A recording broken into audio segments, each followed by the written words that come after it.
নমস্কার শ্রোতা বন্ধুরা, শাম্বু মোটিভেশনের আজকের একটি নতুন ভিডিওতে আপনাদের জানাই সুস্বাগতম। ভারতবর্ষে যতগুলি উৎসব পালন করা হয় তার মধ্যে কৃষ্ণ জন্মাষ্টমী হল অন্যতম। এই দিনটিকে ভক্তির সাথে পালন করার জন্য আমরা সারা বছর ধরে অপেক্ষা করে থাকি। ভগবান শ্রীকৃষ্ণের লীলা সর্বজন বেদিত। কারোর কাছে কৃষ্ণ তো কারোর কাছে গোপাল গোবিন্দ, আবার কারোর কাছে মাধব বা কানা নামে তিনি আদৃত। আমাদের মনে শ্রীকৃষ্ণ এমন একটি মনোমুগ্ধকর ছবি, যিনি পরম পুরুষোত্তম এবং সৃষ্টির জনক হওয়া সত্ত্বেও খুব আপন এবং সবচেয়ে পরিচিত বলে মনে হয়। আজ এই ভিডিওটিতে আমি শ্রীকৃষ্ণের জন্মাষ্টমী নিয়ে বিস্তারিত আলোচনা করব।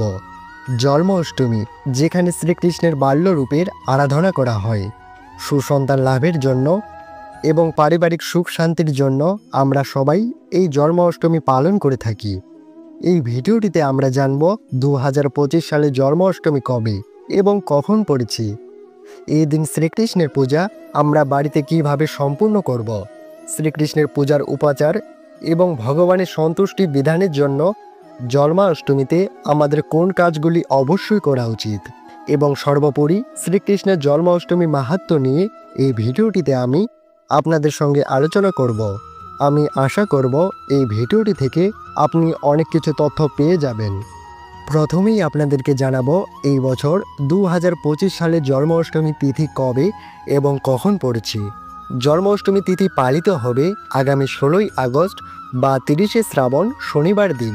তিথি শুরু হচ্ছে শুক্রবার 15ই আগস্ট রাত্রি 1:18 থেকে, যা থাকবে শনিবার রাত 10:49 পর্যন্ত।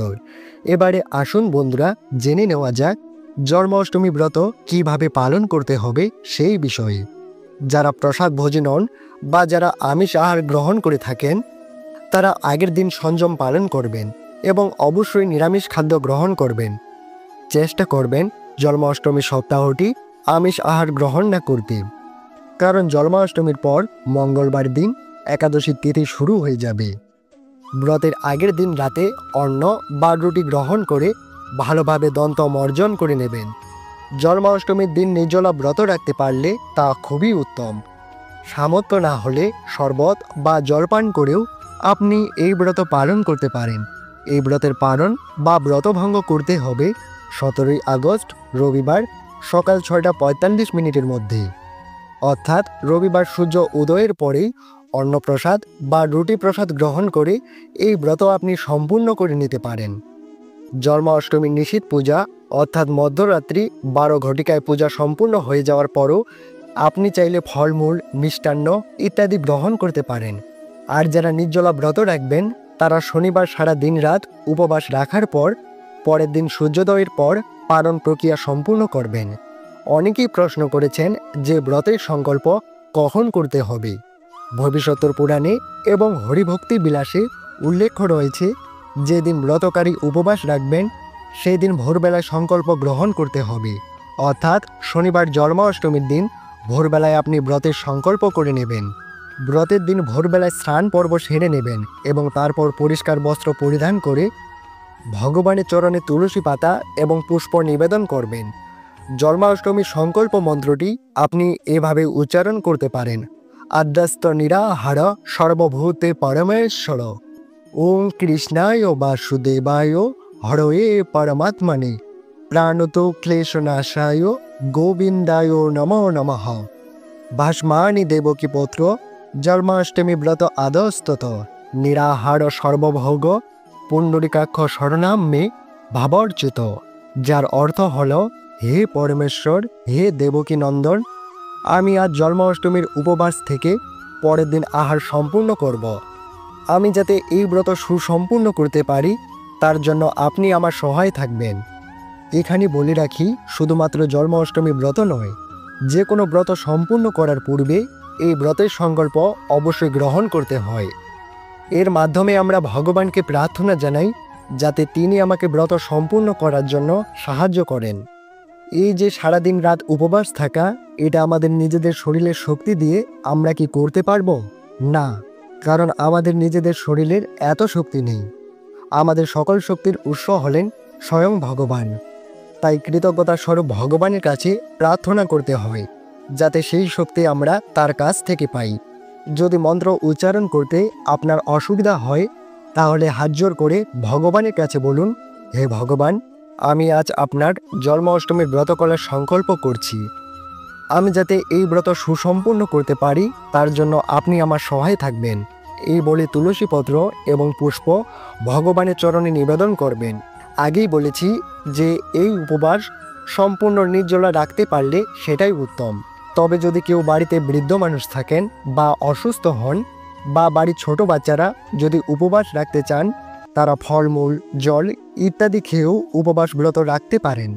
এই দিন বেশি বেশি করে জপ করুন, হরিনাম সংকীর্তন করুন, মঙ্গল আরতিও করতে পারেন এবং ভগবদ্গীতা পাঠ করুন। উপবাসের অর্থ হল ভগবানের নিকটে বাস করা, অর্থাৎ বেশি বেশি করে ভগবানের সেবায় নিয়োজিত হওয়া। অনেকেই প্রশ্ন করে থাকেন যে জন্মাষ্টমীতে কি বাড়িতে সকালে ভোগ দেওয়া যায়, নাকি মধ্যরাত্রিতেই ভোগ দিতে হয়? দেখুন, উপবাস ব্রত হলো মানুষের জন্য, ভগবানের জন্য নয়। তাই বাড়িতে বা প্রতিটি মন্দিরে ভগবানের অষ্টকালীন সেবা পূজা যথারীতি চলবে। আমরা উপবাস করি কেন? ভগবানকে সন্তুষ্ট করার জন্য।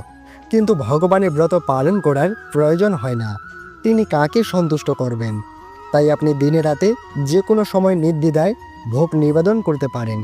তবে যদি পঞ্চ রবিশস্যের ভোগ আপনি নিবেদন করতে চান, আপনি সেই ভোগ পরের দিন গ্রহণ করতে পারবেন, কারণ একাদশীর মতোই জন্মাষ্টমীতেও পঞ্চ রবিশস্য বর্জনীয়। আটা, ময়দা, শ্যামাদানা, ওটস, ডালিয়া এই দিন কোনো কিছু গ্রহণ করা চলবে না। এবারে আসুন বন্ধুরা, সংক্ষেপে জেনে নেওয়া যাক বাড়িতে জন্মাষ্টমীর ব্রত আমরা কিভাবে পালন করব এবং কোন কোন সামগ্রী আমাদের প্রয়োজন হবে। জন্মাষ্টমীর ব্রত পালনের উপকরণ হিসাবে ফুল, আতপ চাল, ফলে নৈবেদ্য, তুলসী পাতা, দূর্বা ঘাস এবং নৈবেদ্যের প্রয়োজন হয়। এই দিনে উপবাস থেকে এই উপকরণগুলি শ্রীকৃষ্ণের পূজার জন্য সংগ্রহ করে রাখতে হয়। একটি শান্ত ও কোলাহল মুক্ত স্থানের প্রয়োজন হয়। স্থানটি পরিষ্কার পরিচ্ছন্ন করে রাখতে হবে। এবারে আপনি যে শ্রীকৃষ্ণের মূর্তি বা পটচিত্রে পুজো করবেন, সেই মূর্তি বা পটচিত্রকে একটি বেদের উপর হলুদ বর্ণের আসন পেতে দিতে হবে এবং তার উপরে স্থাপন করতে হবে। শ্রীকৃষ্ণের সাথে গণেশের একটি মূর্তি বা পটচিত্র স্থাপন করতে পারেন। এর সাথে পাশে রাখুন প্রদীপ, ধূপ এবং ধুনো। মিষ্টি, ফল এবং অন্যান্য খাদ্য সামগ্রী থালায় সাজিয়ে রাখতে হবে। মাথায় রাখবেন, গোপালের প্রিয় খাবারগুলির মধ্যে রয়েছে মাখন, মিছরি, ননি, লাড্ডু, তালের বড়া, ক্ষীর, রাবড়ি, মালপোয়া ইত্যাদি। এছাড়াও আপনি গোপালের জন্য অন্ন বা পিঠে-পুলি রান্না করে ভোগ হিসাবে সাজিয়ে দিতে পারেন বা নিবেদন করতে পারেন। প্রথমে শ্রী গণেশের পুজো করতে হবে। ওম গাং গণপতে নমঃ এই মন্ত্রটি উচ্চারণ করে গণেশকে ফুল এবং অর্ঘ্য নিবেদন করুন। এরপর কিছুক্ষণ ধ্যান করুন যাতে মন শান্ত থাকে। এরপর প্রদীপ, ধূপ ইত্যাদি জ্বালিয়ে শ্রীকৃষ্ণের সামনে প্রার্থনা করুন। ওম নম ভগবতে বাসুদেবায় এই মন্ত্রটি উচ্চারণ করতে করতে ফুল এবং তুলসী পাতা ভগবানের চরণে নিবেদন করুন। শ্রীকৃষ্ণের পুজোর সময় শঙ্কর ধ্বনি এবং ঘণ্টা অবশ্যই বাজাবেন। এরপর ফল, মিষ্টি এবং অন্যান্য খাদ্য অর্পণ করতে হবে। প্রার্থনা শেষে কিছুটা জল ছিটিয়ে দিতে হবে। এইভাবে পূজা সম্পূর্ণ হয়ে যাওয়ার পর ভগবান শ্রীকৃষ্ণের বীজ মন্ত্র ওম ক্লিং কৃষ্ণায় নমঃ এই মন্ত্রটি মনে মনে 108 বার উচ্চারণ করুন। এছাড়াও শ্রীকৃষ্ণের প্রার্থনা মন্ত্র ওম নমঃ ভগবতে বাসুদেবায় এই মন্ত্রটিও আপনি মনে মনে জপ করতে পারেন। এই দিন ভগবান শ্রীকৃষ্ণের সন্তুষ্টি বিধানের জন্য ভগবদ্গীতা থেকে যে কোনো একটি অধ্যায়ের শ্লোক বা অনুবাদ সহ পাঠ করুন। এইভাবে পূজা সম্পূর্ণ করার পর জন্মাষ্টমী ব্রত মাহাত্ম্য কথাটি একবার হলেও পাঠ বা শ্রবণ করে নেবেন। এখানে বলে রাখার প্রয়োজন, ব্রতকথা পাঠ না করলে যে কোনো ব্রতই অসমাপ্ত থাকে। প্রিয় শ্রোতা বন্ধুরা, শ্রীকৃষ্ণের জন্মতিথি ভাদ্র মাসের শুক্লা অষ্টমীতেই জন্মাষ্টমী পালন করে থাকেন সনাতন ধর্ম অবলম্বীরা। তারা বিশ্বাস করেন পাশবিক শক্তি যখন সত্য, সুন্দর এবং পবিত্রতাকে গ্রাস করতে উর্দিত হয়, তখনই ধর্ম প্রতিষ্ঠার জন্য ভক্তির প্রার্থনায় সাড়া দিয়ে ঈশ্বর স্বয়ং অবতার রূপে পৃথিবীতে আসেন। সর্বগুণ অর্থাৎ ঐশ্বর্য, বীর্য, তেজ, জ্ঞান, শ্রী এবং বৈরাগ্য সম্পূর্ণ পূর্ণ অবতার রূপে তিনি প্রকাশিত হন। তাই আপনিও এই জন্মাষ্টমীর ব্রত নিষ্ঠার সঙ্গে পালন করুন এবং অন্যকে পালন করতে উৎসাহ দিন। প্রিয় শ্রোতা বন্ধুরা, আজকের মতো ভিডিওটি এখানেই শেষ করছি। যদি কোনো প্রশ্ন বা মতামত আপনার মনে থেকে থাকে তাহলে নিচের কমেন্ট সেকশনে আমাকে জিজ্ঞাসা করতে পারেন। আমি আপনার প্রশ্নের উত্তর অবশ্যই দেব। সবাই ভালো থাকুন, সুস্থ থাকুন। ভগবান শ্রীকৃষ্ণের অপার আশীর্বাদ আপনার উপরে সর্বদা বর্ষিত হোক। জয় শ্রীকৃষ্ণ। রাধে রাধে।